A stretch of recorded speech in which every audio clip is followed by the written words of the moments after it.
நண்பர்கள் அனைவருக்கும் தமிழ் நிலாவின் அன்பு வணக்கங்கள். நம்ம இந்த வீடியோவில் Tata women's premier league today வந்து பார்த்தீங்கன்னா 7:30 பிஎம்க்கு ஸ்டார்ட் பண்ணக்கூடிய இந்த மேட்சுக்கான, அதாவது Gujarat women's versus Delhi women's play பண்ணக்கூடிய இந்த மேட்சுக்கான டீம் 11 ப்ரிடிக்ஷன் சூப்பராக பார்க்க போகிறோம். வீடியோ ஸ்கிப் பண்ணால் பாருங்கள், டெஃபினட்டாக யூஸ்ஃபுல்லாக இருக்கும். நிறைய விஷயங்கள் நம்ம டிஸ்கஸ் பண்ண போகிறோம். அந்த பிச்சில் எந்த மாதிரி விஷயங்கள் நடந்துகிட்டு இருக்கு, இப்படி பல்வேறு விஷயத்தை அனலைஸ் பண்ணி தான் நம்ம டீம்ஸ் கொடுக்க போகிறோம். யூஸ்ஃபுல்லாக இருக்கும். ஓகே நண்பர்களே, இப்போ நம்ம வீடியோக்குள்ளே போகிறதுக்கு முன்னாடி நம்மளுடைய டெலகிராம் குரூப்பில் ஜாயின் பண்ணாத நண்பர்கள் ஜாயின் பண்ணிக்கங்க. ஸோ நம்ம ப்ரைம் டீம்ஸ் ரன் பண்ணிகிட்டு இருக்கோம். உங்களுக்கு இன்ட்ரெஸ்டிங் இருந்தால் நம்ம ப்ரைமில் ஜாயின் பண்ணிக்கலாம். ஸோ அதுக்கான டீட்டெயில்ஸ் எல்லாமே நம்ம டெலகிராம் குரூப்பில் கொடுத்துருக்கோம். நீங்கள் உங்களுக்கு இன்ட்ரெஸ்டிங் இருந்ததுன்னா நம்மளுடைய கான்டாக்ட் நம்பரை நீங்கள் கான்டாக்ட் பண்ணி ஜாயின் பண்ணிக்கலாம். 6383302472. ஸோ இந்த நம்பருக்கு நீங்கள், இது வாட்ஸ்அப் நம்பர், நீங்கள் கனெக்ட் பண்ணி கூட ஜாயின் பண்ணிக்கலாம். மேலும் டீட்டெயில்ஸ் வந்து உங்களுக்கு பார்த்தீங்கன்னா டெலகிராம் குரூப்பில் கொடுத்துருக்கோம். ஸோ டெலகிராம் குரூப்பான லிங்க் வந்து பார்த்தீங்கன்னா நான் டிஸ்கிரிப்ஷனில் கொடுத்துருக்கேன். நம்ம உமன்ஸு ஐபிஎல்லை பொறுத்தளவில் நம்ம நிறைய மேட்சஸ் ரொம்ப க்ளோஸாக போயிருக்கும். ஆனால் லாஸ்ட்டு சீசன்லாம் பெட்டராகவே டீம்ஸ் கொடுத்துருக்கோம். ஸோ அதுக்கான டீட்டெயில்ஸு நம்ம உமன்ஸ் மேட்ச்சில் தான் அதிகமானவே வின் பண்ணியிருக்கோம். அதிகமான அமௌண்ட்ஸ் வின் பண்ணது 3 லேக், 3 லட்சம் நம்ம வின் பண்ணியிருக்கோம். ஸோ அதுக்கடுத்து பார்த்தீங்கன்னா 1 லட்சம். நம்ம நம்ம prime teams member 1.5 lakh win பண்ணியிருக்காரு. நிறைய நண்பர்கள் 40,000 50,000 இந்த மாதிரி நிறையா வின் பண்ணியிருக்காங்க. உங்களுக்கு இன்ட்ரெஸ்டிங் தான் நம்ம ப்ரைமில் ஜாயின் பண்ணிக்கலாம். பெட்டரான டீம்ஸ் கொடுத்து விட்ருக்கோம். உங்களுக்கு இன்ட்ரெஸ்டிங் தான் ஜாயின் பண்ணிக்கங்க. ஸோ ஓகே நண்பர்களே, இப்போ நாம் வீடியோக்குள்ளே போகலாம். ஸோ இந்த மேட்சை பொறுத்தளவில் பிச் ரிப்போர்ட் பார்த்தலாம். ஸோ தொடர்ந்து இந்த உமன்ஸ் பிரீமியர் லீக்கை பொறுத்தளவில் எல்லா மேட்சஸுமே வந்து பெங்களூரில் தான் ப்ளே பண்ணிகிட்ருக்காங்க. ஸோ இந்த பெங்களூரில் டொமஸ்டிக் மேட்சஸை பொறுத்தளவில் ஒரு 8 மேட்ச் ப்ளே பண்ணியிருக்காங்க உமன்ஸ் மேட்சை பொறுத்தளவில். ஸோ இந்த 8 மேட்ச்சில் ஃபஸ்ட் பேட்டிங் பண்ண டீம் 2 முறை தான் வின் பண்ணியிருக்காங்க. செகண்ட் பேட் பண்ண டீம் தான் 6 முறை வின் பண்ணியிருக்காங்க. இப்போது வந்து பார்த்திங்கன்னா உமன்ஸ் பிரீமியர் லீக்கில் ஒரு 7-8 மேட்ச் போயிருக்குன்னு நினைக்கிறேன். ஸோ அந்த மேட்ச்சில் வந்து பார்த்திங்க அப்படின்னா 6 மேட்ச் வந்து பார்த்திங்கன்னா மேக்ஸிமம் மேட்சஸ் செகண்ட் பேட்லாம் வின் பண்ணியிருக்காங்க. அதுக்கான ரீசன் டியூ அப்படின்னு சொல்லிடலாம். பிச்சு கொஞ்சம் ஸ்லோவாக இருக்குது. செகண்ட் டைமில் வந்து பார்த்திங்க அப்படின்னா ரன்ஸ் அதிகமாக போயிட்டால் கொஞ்சம் விக்கெட்ஸை லூஸ் பண்ணிடுறாங்க. ஒரு கம்மியான ரன் 130க்குள்ளே அடித்தாங்கன்னா அப்படின்னா செகண்ட் பேட்டிங்கில் ஈஸியாக சேஸ் பண்ணி வின் பண்ணிடுறாங்க. ஸோ அந்த மாதிரி விஷயங்கள் நடந்துகிட்ருக்கு. பிச்சும் வந்து பார்த்திங்கன்னா ஒரு டிஃப்ரெண்ட் டைப் ஆஃப் ஒரு 3 டைப் ஆஃப் பிச்சஸ் இருக்குது. ஸோ ஒரு பிச்சு வந்து பார்த்திங்கன்னா ஸ்பின்னருக்கு சப்போர்ட் பண்ணும், பேட்டிங் சப்போர்ட் பண்ணும், ஃபாஸ்ட் பவுலிங் சப்போர்ட் பண்ணும். இந்த மாதிரி டிஃப்ரெண்ட் 3 டைப் ஆஃப் பிச்சஸ் இருக்குது. ஸோ ஆன் டைமில் நம்ம பிச் ரிப்போர்ட் பார்ப்போம். ஸோ அந்த அடிப்படையில் டீம்ஸ் நம்ம ட்ரை பண்ணுறது ஒரு பெட்டரான சாய்ஸாக இருக்கும். இருந்தாலும் வந்து பார்த்திங்கன்னா எந்த பிச்சஸ் கொடுத்தாலும் கொஞ்சம் இப்போ ரீசெண்டாக வந்து பார்த்திங்கன்னா பிச்சு ஸ்லோவாகுது. ஸோ அந்த பிச்சு ஸ்லோவாகிறதுனால அதையும் அண்டர்ஸ்டாண்ட் பண்ணி பேட்ஸ்மேன் ஆடுறாங்க. ஒரு அதிகமாக விக்கெட்ஸ் லூஸ் பண்ணாமல் ஒரு ஆவரேஜாக 5 விக்கெட் லூஸ் பண்ணி ஒரு 150 140 அந்த மாதிரி ஸ்கோர் ரெஜிஸ்டர் பண்ணுறாங்க. அந்த ஸ்கோரை வந்து செகண்ட் ஹாஃபில் அதை வச்சு வின் பண்ண முடியுமானா ரிஸ்க். ஏன்னா டியூ இருக்கிறதுனால செகண்ட் பேட் பண்ணி ஈஸியாக வின் பண்ண முடியும். ஆனால் ஃபஸ்ட் பேட்டிங்கில் நல்லா ஸ்கோர் போயிட்டா செகண்ட் பேட் பண்ணுறதுக்கான வின்னிங் பாசிபிலிட்டி கம்மியாக பார்க்கலாம். ஸோ ஓகே, அந்த டைமில் பார்ப்போம். ஸோ எந்த டீம் வின் பண்ணுறதுக்கான பாசிபிலிட்டி இருக்குது, எந்த மாதிரி பவுலிங் பேட்டிங் பெர்ஃபார்மன்ஸ் இருக்க போகுது அப்படின்ற ஃபுல் விஷயத்தையும் நம்ம டீட்டெயில்ஸை பார்க்க போகிறோம். டெல்லி கேபிட்டல்ஸ் ப்ளே பண்ண ஒரு 4 மேட்சஸுமே வந்து பார்த்திங்கன்னா டெல்லி கேபிட்டல்ஸ் உமன்ஸ் வந்து பார்த்திங்கன்னா ஒரு 4 மேட்ச் வின் பண்ணி 3 மேட்சஸ் வின் பண்ணியிருக்காங்க. ஒரே ஒரு மேட்ச் தான் லூஸ் பண்ணியிருக்காங்க. ஆனால் குஜராத் உமன்ஸை பொறுத்தளவில் அவங்க ப்ளே பண்ண 3 மேட்சஸுமே லூஸ் பண்ணியிருக்காங்க. இன்றைக்கி அவங்களுடைய வெற்றியை தூங்குவாங்களான்னு பார்க்கணும். நல்ல பிளேயர்ஸ்லாம் இருக்காங்க, ஆனால் தொடர்ந்து அவங்களால வெற்றி பெற முடியல. ஸோ ஆனால் டெல்லி கேபிட்டல்ஸை பொறுத்தளவில் பேட்டிங் அண்ட் பவுலிங் சூப்பராக இருக்காங்க. லேனிங்கோட கேப்டன்சி எல்லாத்தையும் வச்சு பார்க்கும்போது அவங்க வின் பண்ணுறதுக்கான ஒரு பாசிபிலிட்டி அதிகமாகவே இருக்குது. ஸோ இருந்தாலும் வந்து பார்த்திங்கன்னா இங்கே ஃபஸ்ட்டு ஆவரேஜ் ஸ்கோர் 147 இருந்திருக்கு. ஹையஸ்ட்டாக இங்கே டெல்லி தான் ரிஜிஸ்டர் பண்ணியிருக்காங்க. 194க்கு 5 விக்கெட் லூஸ் பண்ணியிருக்காங்க. இதே குஜராத் உமன்ஸ் வந்து கம்மியான ஸ்கோர் ரிஜிஸ்டர் பண்ணியிருக்காங்க. 117க்கு 7 விக்கெட்டையும் லூஸ் பண்ணியிருக்காங்க. ஸ்கோரிங் பேட்டர்ன் அப்படின்னு பார்க்கும்பொழுது இந்த மாதிரி ஸ்கோரிங் பேட்டர்ன் அமைஞ்சிருக்கு. பிலோ 150க்குள்ள 4 முறையும், 150 to 160க்குள்ள 2 முறையும், 170 to 189க்குள்ள 1 முறையும், 190 கிராஸ் பண்ணி 1 முறை அது போனது டெல்லி கேபிட்டல்ஸ் தான் அந்த ஸ்கோரை ரிஜிஸ்டர் பண்ணியிருக்காங்க. உமன்ஸ் ஐபிஎல் அப்படின்னாலே உமன்ஸ் பிரீமியர் லீக் அப்படின்னாலே சபாலி வர்மாவோட பேட்டிங் கிரேட்டாக இருக்கும். ஸோ இந்த பர்டிகுலர் பிச்சில் நல்லாவே பெர்ஃபார்மன்ஸ் பண்ணிட்டு இருக்காங்க.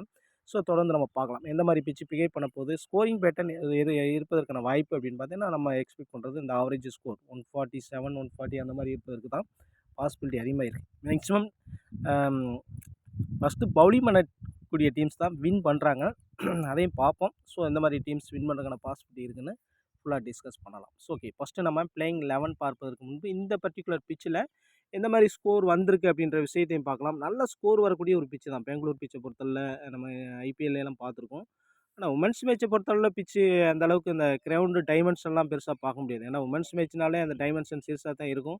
இதில அதை விட சிறுசா பண்ணுறதுக்கு வாய்ப்பில்ல. ஸோ ஆனா இருந்தாலும் வந்து பார்த்தீங்கன்னா, பெங்களூர் பிட்ச பொறுத்தவரை லெக் பிரேக் அண்ட் ஃபாஸ்ட் பவுலிங்க்கு அதிகமா சப்போர்ட் பண்ணியிருக்கு. ஆல்ரவுண்டிங் பெர்ஃபார்மன்ஸில நல்லா பண்ணக்கூடிய பிளேயர்ஸ் வந்து கேப்டன் ஆகுறதுக்கு நிறைய பாசிபிலிட்டி தான் அதிகமா இருக்கு. உமன்ஸ் மேட்ச பொறுத்தவரையில நல்லா ஸ்கோர் வரக்கூடிய பிட்சாவே இருந்திருக்கு. இங்க பாருங்க 203 அடிச்சிருக்காங்க. அதையும் ரீச் பண்ணி போயிருக்காங்க. 195 வரை ஸ்கோர் போயிருக்கு. 248 அடிச்சிருக்காங்க. ஸோ அதையும் ரீச் பண்ணி 212 வரை போயிருக்கு. ஸோ இங்கே வந்து பார்த்தீங்கன்னா, ஒரு ஆவரேஜான ஸ்கோர் அமைஞ்சாலே செகண்ட் பெட்ல ஈஸியா வின் பண்ணியிருக்காங்க. ஸோ அதுக்கடுத்து வந்து பார்த்தீங்கன்னா, 192 அடிச்சிருக்காங்க. இந்த மாரி ஒரு பிக்கஸ்ட் ஸ்கோர மட்டும் தான் ரீச் பண்ண முடியாம தோத்துருக்காங்க. மற்றபடி பார்த்தீங்கன்னா, 160, 170 அந்த மாரிலாம் அடிச்சா ஈஸியா வின் பண்றதுக்கான பாசிபிலிட்டி இருக்கு. ரொம்ப ரேரான டைம்ஸ் தான் வந்து பார்த்தீங்கன்னா, ஒரு 9 விக்கெட், 10 விக்கெட்டே லூஸ் பண்ணிடுறாய்ங்க. வந்து பார்த்தீங்கன்னா, ஃபர்ஸ்ட் பேட்டிங்லேயே 10 விக்கெட் லூஸ் பண்ணியிருக்காங்க. இப்போ ரீசென்ட்டா செகண்ட் பேட்டிங்கில 10 விக்கெட் லூஸ் பண்ணுறது இல்ல. ஹையஸ்ட்டா ஸ்கோர் போனா மட்டும் அந்த விஷயம் நடப்பதற்கான பாசிபிலிட்டி இருக்கு. ஸோ அந்த மாரி விஷயங்கள் இருக்கு. மேக்ஸிமம் இந்த 153 அடிச்சிருக்காங்க. அதே 154 ஈஸியா 2 விக்கெட் லூஸ் பண்ணி வின் பண்ணிட்டாங்க. ஸோ இந்த மாரி ஸ்கோரிங்லாம் அமைஞ்சா ஈஸியா வின் பண்றதுக்கான பாசிபிலிட்டி அதிகமாவே இருக்கு. இங்க பாருங்க 167 அடிச்சிருக்காங்க. அதையும் ரீச் பண்ணிட்டாங்க. ஸோ அந்த மாரி விஷயங்கள் அதிகமா நடந்திருக்கு. ரொம்ப ரேரான மேட்ச் தான் வந்து பார்த்தீங்கன்னா, ஃபர்ஸ்ட் பவுலிங்கில ஃபுல் விக்கெட்டையும் லூஸ் பண்ணியிருக்காங்க. இப்போ கொஞ்சம் பேட்ஸ்மேன் அண்டர்ஸ்டாண்ட் பண்ணி ஆடுறதுனால, நம்ம ஃபஸ்ட்டு பேட்டிங்கில ஃபுல் விக்கெட்டையும் லூஸ் பண்ணுவாங்கன்னு நம்ம எதிர்பார்க்க முடியாது. அந்த விஷயத்த மைண்டில வச்சுக்கங்க. பெங்களூர் பிளாஸ்டர்ஸ் இங்க பாருங்க சூப்பர்பா ஒரு 212 ரன் அடிச்சிருக்காங்க. அதையும் செகண்ட் பேட்டிங்கில வந்து பார்த்தீங்கன்னா, ரீச் பண்ணியிருக்காங்க. ஓரளவு நியரஸ்ட்டா போயிருக்காங்க. ஆனா விக்கெட் அதிகமா லூஸ் ஆயிருக்கு. இந்த மாரி போகும்போது மட்டும் தான் செகண்ட் பேட்டிங்கில அதிகமா விக்கெட் லூஸ் ஆகும். அது மாரி இங்க வந்து பாருங்க ஃபர்ஸ்ட் பேட்டிங்லேயே இந்த ஃபர்ஸ்ட் பேட்டிங்கில 10 விக்கெட் லூஸ் பண்ணது ரொம்ப ரேரான ஒரு 10 மேட்ச்ல வந்து பார்த்தீங்கன்னா, ஒரு 2, 3 மேட்ச் தான் அந்த மாரி லூஸ் ஆயிருக்கு. ஸோ அதனால அந்த மாரி நீங்க கெஸ் பண்ணி ஒரு சில டீம்ஸ் ட்ரை பண்ணி பாருங்க. மேக்ஸிமம் நீங்க ஆல்ரவுண்டர்ஸ்லேயே கேப்டன் வீசி போறது ஒரு பெட்டரான சாய்ஸா இருக்கும் அப்படின்னு நம்மளுடைய கெஸ்ஸிங் மைண்டில வச்சுக்கோங்க. ஸோ ஓகே நண்பர்களே. இப்போ நம்ம பிளேயிங் 11 பார்க்கலாம். So okay. இப்போ ஃபர்ஸ்ட்டு டெல்லி கேபிட்டல்ஸுடைய பிளேயிங் 11 பார்த்தலாம். ஸோ டெல்லி கேபிட்டல்ஸை பொறுத்தளவுல லேனிங் அவர் தான் வந்து பார்த்தீங்கன்னா டீம்ஸை லீட் பண்ணுறாரு. பெஸ்ட்டான ஒரு வேர்ல்டுலேயே சிறந்த ஒரு விமன்ஸ் டீம்ஸில் வந்து லீடர் அப்படின்னு சொல்லிடலாம். ஸோ அதனால் அவங்களுக்கான நல்ல வெற்றியும் கிடச்சிட்ருக்கு. சபாலி வர்மா அவருடைய பேட்டிங்கும் வந்து பார்த்தீங்கன்னா, தொடர்ந்து இப்போ ரீசென்ட்டா பேட்டிங் அந்த அளவுக்கு பெஸ்ட்டா இல்லைனாலும், ஒரு கிரேட் இன்னிங்ஸ் ஆடக்கூடிய எபிலிட்டி உள்ள பிளேயர் லேனிங்கை பொறுத்தளவுல. அது மாரி சபாலி வர்மா ரீசென்ட்டா பேட்டிங் பண்ணியிருக்காங்க. ஸோ T20னாலே சொல்லவே தேவையில்ல. சூப்பர்பான ஒரு பவர் ஹிட்டர். ஒரு பிக்கெஸ்ட் இன்னிங்ஸ் ஆடக்கூடிய எபிலிட்டியும் உண்டு. ஆனா பிட்ச் ஸ்லோவா இருக்கிறதுனால, லேனிங்கோட பேட்டிங் ஓரளவு டீசென்ட்டா இருக்கும். ஏன்னா, இந்த மாரி ஸ்லோவான பிட்ச்ல ஓரளவு நான் நெறைய மேட்சஸ் சூப்பர்பா ப்ளே பண்ணி, அந்த ஆஸ்திரேலியன் கிரவுண்ட்ஸும் அந்த மாரி ஸ்லோவா ஆகக்கூடிய பிட்ச் தான். அந்த எக்ஸ்பீரியன்ஸ் உண்டு. அதனால வந்து லேனிங் நல்ல ஒரு சாய்ஸா பார்க்கலாம். கேஎஃப்சியை பொறுத்தளவுல, ஸோ ஆப்போனன்ட் டீம்ல லெஃப்ட் ஹேண்டர்ஸ் இருக்காங்க. டாப்லேயே 2 லெஃப்ட் ஹேண்டர்ஸ் இருக்காங்க. ஸோ அதை பேஸ் பண்ணி இன்றைக்கி ஓவர்ஸ் கொடுப்பதற்கான பாசிபிலிட்டி இருக்குது. நல்ல ஒரு ஆல்ரவுண்டிங் பெர்ஃபார்மன்ஸு ரீசெண்டாக கொஞ்சம் ஃபார்மில் இல்லைனாலும் உமன்ஸ் பிரீமியர் லீக்கில் நல்ல ஒரு ஃபார்முக்கு வந்திருக்காங்க அப்படின்னு தான் சொல்லணும். ரோட்ரிகஸை பொறுத்தளவில் வந்து பார்த்தீங்க அப்படின்னா சூப்பர்பான ஒரு பேட்டிங் பெர்ஃபார்மன்ஸ் இப்போ ரீசெண்டாக ப்ளே பண்ண ஆஸ்திரேலியாவுக்கு எதிராக இந்தியா உமன்ஸ் ப்ளே பண்ண மேட்சஸ் எல்லாமே சூப்பர்பான பேட்டிங் டாப் ஆர்டர் கொலாப்ஸ் ஆகும்போது ரோட்ரிகஸோடைய பேட்டிங் சூப்பர்பாக இருந்திருக்கு. இங்கேயும் டாப் ஆர்டர் சப்போஸ் கொலாப்ஸ் ஆனால் அவருடைய பேட்டிங் டீசெண்டாக இருப்பதற்கான வாய்ப்புகள் இருக்குது. ஹெப்பு அவருடைய டீசென்ட் ஆல்ரவுண்டர் தொடர்ந்து கொடுத்துட்ருக்காங்க. ஸோ ஒரு சில மேட்சஸ் அவருடைய ஆல்ரவுண்டிங் பெர்ஃபார்மன்ஸ் வந்து பார்த்தீங்கன்னா, பங்களாதேஷ் மேட்ச்சுக்கு எதிராகலாம் ரொம்ப பூராக இருந்தது. ஒரு சில மேட்ச் நல்லாவே பண்ணியிருக்காங்க. இப்போ உமன்ஸ் பிரீமியர் லீக்கில் பெட்டராகவே பண்ணிகிட்டு இருக்காங்க. ஸோ நல்ல ஒரு சாய்ஸாக பார்க்கலாம். ஜனசரை பொறுத்தவரை சூப்பர்பான ஒரு 3 விக்கெட் டேக்கிங் அண்டு வந்து பார்த்தீங்கன்னா, ஒரு 30+ ரன் அடிச்சிருந்தாங்க. ஸோ அதுக்கடுத்து ரெட்டியை பொறுத்தளவில் சூப்பர்பான அந்த பேட்டிங் எபிலிட்டி இருக்குது. அந்த ரெட்டியை பொறுத்தளவில் பவுலிங் அண்டு சூப்பர்பாக பண்ணிகிட்டு இருக்காங்க. நல்ல ஒரு விக்கெட் டேக்கர்னு சொல்லிடலாம்.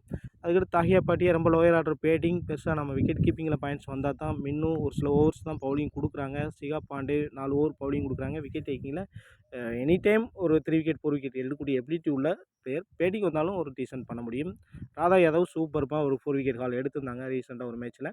ஸோ அதனால் நல்ல ஒரு சாய்ஸாக பார்க்கலாம். ஃபஸ்ட் பவுலிங்னா நல்ல ஒரு சாய்ஸாக பார்க்கலாம். ராதா யாதவ் பொறுத்தவரை பிக் பண்ணலாம். செகண்ட் பவுலிங்னா நீங்கள் அவாய்ட் பண்ணி பார்க்கலாம். ஏன்னா சப்போஸ் ஃபஸ்ட் பவுலிங்கில் அதிகமாக விக்கெட்ஸ் கிடைப்பதற்கான பாசிபிலிட்டி கூட ஒரு சில மேட்சஸில் அமைஞ்சிருக்கு. ஸோ அந்த மாதிரி நம்ம கெஸ் பண்ணி பவுலர்ஸில் நீங்கள் கேப்டனாக போகிறதுங்கிறது ரொம்ப ரேர் டீம்ஸாக ட்ரை பண்ணுங்கள்.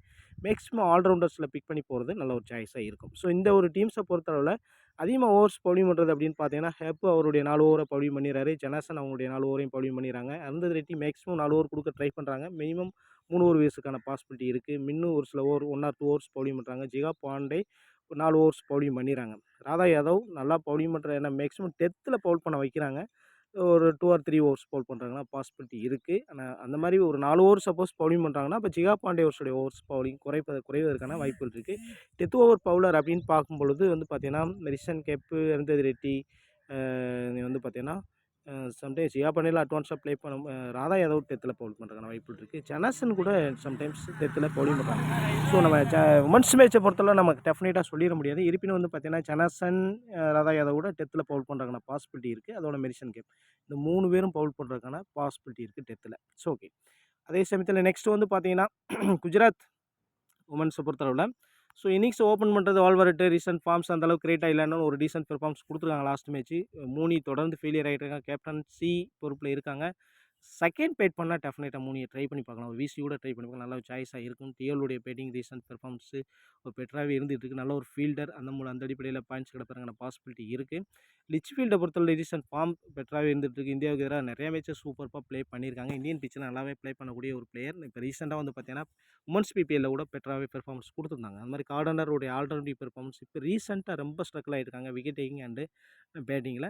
ஆனால் எனி டைம் வந்து பார்த்தீங்கன்னா ஒரு பிக்கஸ்ட் இன்னிங்ஸ் அண்டு ஹையஸ்ட்டாக விக்கெட் டேக்கர் எடுக்கக்கூடிய எபிலிட்டி ஃபுல்லாக உண்டு கார்டனர் பொறுத்தளவில். ஃபர்ஸ்ட் பவுல் பண்ணால் டெஃபினட்டாக டெத்தில் பவுல் பண்ணுறதுக்கான பாசிபிலிட்டி இருக்குது. ஸோ டெத்தில் அவர் தான் பவுல் பண்ண போகிறாங்க. ஸோ அந்த மாதிரி டைம்ஸில் விக்கெட்ஸ் கிடைப்பதற்கான பாசிபிலிட்டி கூட இருக்குது. நீங்கள் அந்த கார்னரை வந்து ஃபர்ஸ்ட் பவுலிங் பண்ணுற பட்சத்தில் ஒரு கேப்டன் விசி ட்ரை பண்ணி பார்க்க நல்ல ஒரு சாய்ஸாக இருக்கும். ஹேமலா தான் சில நேரங்களில் பவுலிங் கொடுக்குறாங்க, மேக்ஸிமம் கொடுக்குறது கிடையாது. பேட்டிங்லேயும் வந்து பார்த்தீங்கன்னா ஓப்பன் பண்ண வச்சாங்க, பெருசாக ஒன்றும் பண்ணலை. ரீசன்ட் ஃபார்மும் அந்தளவுக்கு பெட்டராக இல்லை. ஸோ அதுக்கடுத்து வந்து பார்த்தீங்கன்னா ஒரே ஒரு மேட்ச் வந்து பார்த்தீங்கன்னா விக்கெட் டேக்கிங்கில் பெஸ்ட்டாக பண்ணியிருந்தாங்க. ஸோ அது சொல்ல முடியாது. இப்போது சம்டைம்ஸ் அவர் வந்து ஆஃப் பிரேக் பவுலர், பெருசாக நம்ம பெங்களூர் பிச்சை பொறுத்தவரை ஆஃப் பிரேக் சப்போர்ட்டிங் அந்தளவுக்கு கிடையாது. பிரைஸை பொறுத்தவரை சூப்பர்பான ஒரு ஆல்ரவுண்டிங் பெர்ஃபார்மன்ஸ் தான். லோயர் ஆர்டர் பேட்டிங்கில் பெருசாக ஒன்றும் எதிர்பார்க்க முடியாது. இருந்தாலும் வந்து பார்த்தீங்கன்னா பேட்டிங்லேயே சம்டைம் நல்லா பண்ணுறதுக்கான பாசிபிலிட்டி இருக்குது. டாப் ஆர்டர் கொலாப்ஸ் ஆகும்போது பவுலிங்கில் 1 or 2 ஓவர்ஸ் பவுலிங் கொடுக்குறாங்க. ஒரு விக்கெட்ஸ் விழுந்துருச்சு அப்படின்னா டெஃபினட்டாக 4 ஓவர் கொடுப்பதற்கான பாசிபிலிட்டி கூட இருக்குது. ஸோ ஆனால் இனிஷியலாக வந்து பார்த்தீங்கன்னா எந்த மாதிரி பிச்சு சப்போர்ட் பண்ண போகுதுன்றது ரிப்போர்ட்டை மட்டும் பாருங்கள். ஃபாஸ்ட் பவுலிங் சப்போர்ட் பண்ணுது அப்படின்னா குஜராத் டைட்டன்ஸ் ஃபஸ்ட் பவுலிங் பண்ணால் அந்த மாதிரி டைமில் பிரைஸை கூட ஒரு ரிஸ்கியாக கேப்டன் விசி கூட நீங்கள் ட்ரை பண்ணி பார்க்கலாம். ஸ்னேரானாவுடைய விக்கெட்டிங் பெஸ்ட்டாக இருக்கும். ஆனால் ரீசெண்ட் பெர்ஃபார்மன்ஸ் கொஞ்சம் பூராக இருந்திருக்கு. பேட்டிங் ஒரு டீசென்ட் பேட்டர்னு சொல்ல முடியாது, அந்தளவுக்கு பெஸ்ட்டுன்னு சொல்ல முடியாது. ஒரு டீசென்ட் பேட்டிங் ஸ்னேரானா பொறுத்தளவில் ஃபஸ்ட் பவுல் பண்ணால் ஆனால் லெக் பிரேக் தான் சப்போர்ட் பண்ணுது. ஆஃப் பிரேக் அந்தளவுக்கு பெஸ்ட்டாக சப்போர்ட் பண்ணுறதுல ஒரு பிளேயரை வேணால் பிக் பண்ணி பார்க்கலாம். கன்வரை பொறுத்தவரை ரீசெண்டாக விக்கெட் டேக்கிங்கில் பெஸ்ட்டாகவே இருந்திருக்காங்க. மேகனா சிங் நல்ல ஒரு விக்கெட் டேக்கர் தான். இப்போ ரீசெண்டாக விக்கெட் எடுக்காமல் இருந்திருக்காங்க. இந்த ஒரு மேட்ச் அவர் ஒரு விக்கெட் டேக்கராக இருப்பதற்கான பாசிபிலிட்டி இருக்குது. ஸோ அந்த மாதிரி டைமில் நீங்கள் கன்வரோ அல்லது வந்து பார்த்தீங்கன்னா கஸ்டியப்போ இந்த மாதிரி ட்ரா பண்ணி நீங்கள் மேகனா சிங்கை ஒரு சில டீம்ஸில் ட்ரை பண்ணி பாருங்கள். நல்ல ஒரு விக்கெட் டேக்கராக இருப்பதற்கான பாசிபிலிட்டி இருக்குது. So okay. இப்போ இதில் வந்து பார்த்தீங்கன்னா பெஸ்ட்டு கேப்டன்சி அப்படின்னு பார்க்கும்போது அதிகமாக கேப்டனாக பிக் பண்ணியிருக்கிறது மெரிசன் கேப்பை தான் அதிகமாக கேப்டனாக சூஸ் பண்ணியிருக்காங்க. ஸோ அதுக்கடுத்து வந்து பார்த்தீங்க அப்படின்னா கேப்சி அதிகமாக சூஸ் பண்ணியிருக்காங்க. ஏன்னா இன்றைக்கி பவுல் பண்ணுறதுக்கான பாசிபிலிட்டி இருக்குது. விக்கெட் எடுத்துகிட்டா 4 ஓவர் கூட பவுல் பண்ணுறதுக்கான பாசிபிலிட்டி அதிகமாகவே இருக்கும். அப்போ கீழே உள்ள பவுலர்ஸ் இல்லை மின்னு மாதிரி பவுலர்ஸு பவுலிங் பண்ணாமல் போகிறதுக்கான பாசிபிலிட்டி கூட இருக்குது. ஸோ அந்த மாதிரி நீங்கள் கெஸ் பண்ணிங்க. ஏன்னா டாப்பில் 2 லெஃப்ட் ஹேண்டர்ஸ் இருக்காங்க. ஸோ அந்த பேசிஸில் பார்க்கும்போது கேப்சி பவுல் பண்ணுறதுக்கான பாசிபிலிட்டி அதிகமாகவே இருக்குது. ஏன்னா இங்கே ஆஃப் பிரேக் பவுலர் கேப்சி மட்டும்தான் இருக்காங்க. ஸோ அந்த அடிப்பில் அவங்களுக்கான பாசிபிலிட்டி இருக்குது. சபாலி வருமா சம்டைம் ஆஃப் பிரேக் பவுலர் தான். ஆனால் அதிகமாக ஓவர்ஸ் எதிர்பார்க்க முடியாது. நம்ம ரேராக சான்சஸ் இருக்குது. ஆனால் பெங்களூர் பிச்சை பொறுத்தவரை லெக் பிரேக் சப்போர்ட்டிங் இருக்கிறதுனால ஜனாசனுடைய ஓவர் கிரேட்டாக இருப்பதற்கான பாசிபிலிட்டி இருக்குது. ஸோ அதையும் பார்த்துங்க. ஸோ அதனால் கேப்டன்சியில் அதிகமாக பிக் பண்ணியிருக்கிறது இங்கே வந்து பார்த்தீங்கன்னா மெரிசன் கேப்பு 43% வரை சூஸ் பண்ணியிருக்காங்க. அதுக்கடுத்து வந்து பார்த்தீங்கன்னா அலைஸ் கேப்சி, ஸோ அதுக்கடுத்து ஜனாசன், இங்கே வந்து கார்டனர். ஸோ இந்த 4 பேரையும் தான் அதிகமாக கேப்டன்சியில் பிக் பண்ணி போகிறாங்க. நீங்கள் ஸ்மால் லீக் போகிறீங்கன்னா இந்த 4 பேருக்குள்ளே நீங்கள் கொடுக்குறது ஒரு பெட்டரான சாய்ஸாக இருக்கும். நீங்கள் ஜிஎல் போனால் கூட இவங்க 4 பேருக்குள்ளே மாற்றி ட்ரை பண்ணி பார்க்கலாம். ஒரு பெட்டரான சாய்ஸாக இருக்கும். ரிஸ்கியாக நீங்கள் ட்ரை பண்ணி பார்க்கணும் அப்படின்னா ஒரு விசியா லேனிங் ட்ரை பண்ணி பார்க்கலாம். ஒரு விசியா நீங்கள் வந்து மூணி ட்ரை பண்ணி பார்க்கலாம். கீழே பவுலர்ஸ்னால் அகைன் ராதா யாதவ் கூட ட்ரை பண்ணி பார்க்கலாம். நல்ல ஒரு சாய்ஸாக பார்க்கலாம். ஸோ இங்கே வந்து பார்த்தீங்கன்னா பாய்ஸை பொறுத்தவரை ஒரு ஆல்ரவுண்டிங் பெர்ஃபார்மன்ஸ் வரதுக்கான பாசிபிலிட்டி இருக்கும். ஸோ அந்த மாதிரி நீங்கள் கெஸ் பண்ணிங்க அப்படின்னா ஒரு ரிஸ்கியாக நீங்கள் ஒரு கெவிசியோட நீங்கள் மாற்றி ட்ரை பண்ணி பாருங்கள். நல்ல ஒரு சாய்ஸாக இருக்கும். So okay. இப்போ நம்ம நெக்ஸ்ட்டு இப்போ அது வந்து பார்த்தீங்க அப்படின்னா அதாவது இப்போ அடிஷ்னல் அதாவது ப்ளே பண்ணாமல் அதர் பிளேயர்ஸ் அப்படின்னு பார்க்கும்போது இவங்க ப்ளே பண்ணுறதுக்கான யாருக்கு பாசிபிலிட்டி இருக்குது அப்படின்னா தஹிஹு. ஏன்னா குஜராத்தை பொறுத்தவரை கொஞ்சம் அவங்களுடைய வினிங் இல்லாமல் இருந்துகிட்டு இருக்குது. அதனால் தஹிக்கான வாய்ப்பு இருக்கலாம். ஸோ இருந்தால் யாரை ரீப்ளேஸ் பண்ணுவாங்க அந்த டைமில் தான் பார்க்கணும். ஸோ அவங்க பார்த்துக்குறோம். ஸோ நெக்ஸ்ட் வந்து பார்த்தீங்கன்னா இங்கே சதர்லாந்து ப்ளே பண்ணுறதுக்கான பாசிபிலிட்டி இருக்குது. ஸோ இவங்க ப்ளே பண்ணால் யாரை ரீப்ளேஸ் பண்ணலாம். அது மாதிரி சாதுடைய ரீசன்ட் பெர்ஃபார்மன்ஸ் கிரேட்டாக இருந்திருக்கு. ஸோ அவங்களாம் ப்ளே பண்ணுறாங்க. பூனம் யாதவ் பெர்ஃபார்மன்ஸ் கிரேட்டாக இருந்தாலும் ஸோ அவங்களுக்கான வாய்ப்பு குறைவு. ராதா யாதவ் பெட்டராக பண்ணிகிட்டு இருக்காங்கன்னா வாய்ப்பு குறைவு. ஸோ இங்கே வந்து பார்த்தீங்கன்னா குஜராத்தில் வந்து பார்த்தீங்கன்னா பேட்டிங்கில் ஏதாவது சேஞ்ச் பண்ணுவாங்களா? ஸோ பார்க்கணும். மிஸ்ரா, பதான், பூஜிதா, ஸோ இவங்கெல்லாம் பேட்டிங் ஃபிட் ஒரு டீசன்ட் பெர்ஃபார்மன்ஸ் இருக்குது. கிருஷ்ணன். ஸோ இந்த மாதிரிலாம் கொடுப்பதற்கான சான்ஸ் இருக்குது. ஸோ ஆன் டைமில் தான் பார்க்கணும். சஹீல் இவங்களுக்குலாம் வாய்ப்பு இருக்குது. ஸோ ஆன் டைமில் ஒரு சில சேஞ்சஸ் இருப்பதற்கான தொடர்ந்து ஏன்னா குஜராத் தொடர்ந்து ஃபெயிலியர் ஆகிட்டு இருக்காங்க. ஸோ அதனால குஜராத் டீம்ஸில் கண்டிப்பாக தஹீல் இன்னைக்கு உள்ள வரதுக்கான பாசிபிலிட்டி நம்ம எதிர்பார்க்கலாம். ஸோ ஆன் டைமில் பார்ப்போம். ஸோ அதுக்கேற்றவாறு தான் நம்ம டீம்ஸ் கொடுக்க போகிறோம். ஸோ உங்களுக்கு பிரைம் டீம்ஸ் வேணும் அப்படின்னா நம்ம பிரைமில் ஜாயின் பண்ணிக்கங்க. டிஃப்ரெண்ட் ஆங்கிள்ஸில் நம்ம டிஃப்ரெண்ட்டாக டீம்ஸ் கொடுக்க போகிறோம். 10 டீம்ஸ் வரை இன்னைக்கு கொடுக்க போகிறோம். உங்களுக்கு இன்ட்ரெஸ்டிங் தான் நம்ம பிரைமில் ஜாயின் பண்ணிக்கங்க. So okay. இந்த நான் ஆல்ரவுண்டர் பெர்ஃபார்மன்ஸில் வந்து பார்த்தீங்கன்னா, இவங்களுடைய பெர்ஃபார்மன்ஸ் கிரேட்டாக இருப்பதற்கான பாசிபிலிட்டி இருக்குது. நீங்கள் எஸ்எல் போகிறேன்னா கண்டிப்பாக இந்த 4 பேரையும் பிக் பண்ணணும். இவங்க 4 பேருக்குள்ள ஒரு கேப்டன் விசி ட்ரை பண்ணி பார்க்குறது நல்ல ஒரு சாய்ஸாக இருக்கும் அப்படின்னு நான் நினைக்கிறேன். ஸோ எல்லாருமே சூஸ் பண்ணியிருக்கிறது மெடிசன் கேப் அண்ட் வந்து பார்த்தீங்கன்னா அலைஸ் கேப்சி. ஸோ ஒரே டீம்ஸில் ட்ரை பண்ணி பாருங்கள். நம்ம டிஃப்ரெண்ட்டாக நீங்கள் ட்ரை பண்ணால் ஹார்டானர் அண்ட் சனாசனை வந்து ஒரு கேப்டன் விசியில் மாற்றி யோசிச்சு ட்ரை பண்ணி பாருங்கள். ரொம்ப ரிஸ்க் எடுக்க விரும்புகிறவங்க கே ப்ரைஸை ட்ரை பண்ணி பாருங்கள்.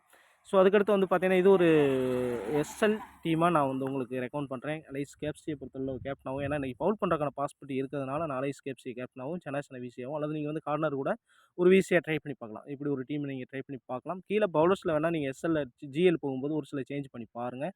ஒரு நல்ல ஒரு நீங்கள் வந்து ஜிஎல்ல ரேங்க் வரதுக்கான பாசிபிலிட்டி இருக்குது. இதில் நம்ம லீஸ்ட் பிக்கில் ஒரே ஒரு பிளேயர் தான் வச்சுருக்கோம். ஆன் டைமில் நம்ம ஒரு சில சேஞ்சஸ் பண்ணி எஸ்எல் டீம் கொடுப்போம். ஸோ ஜிஎல் டீமை பொறுத்தளவில் மேம் 5லேருந்து 10 டீம் வரை கொடுத்துட்ருக்கோம். மெயினாக நம்ம கான்சன்ட்ரேட் பண்ணுறது இந்த உமன்ஸ் மேட்ச் தான். ஸோ இந்த உமன்ஸ் மேட்ச் முடிஞ்ச உடனே அடுத்து நம்ம ஐபிஎல் கான்சன்ட்ரேட் பண்ணுவோம். அதனால் உங்களுக்கு இன்ட்ரெஸ்டிங் தான் நம்ம பிரைமில் ஜாயின் பண்ணிக்க டீட்டெயில்ஸ் எல்லாம் நம்ம டெலிகிராம் குரூப்பில் கொடுத்துருக்கோம். நம்ம வாட்ஸ்அப் நம்பரும் சொல்லியிருக்கோம். நம்ம வாட்ஸ்அப்பில் பார்த்து நீங்கள் கனெக்ட் பண்ணலாம். மீண்டும் இன்னொரு வீடியோ சந்திப்போம். நன்றி, வணக்கம்.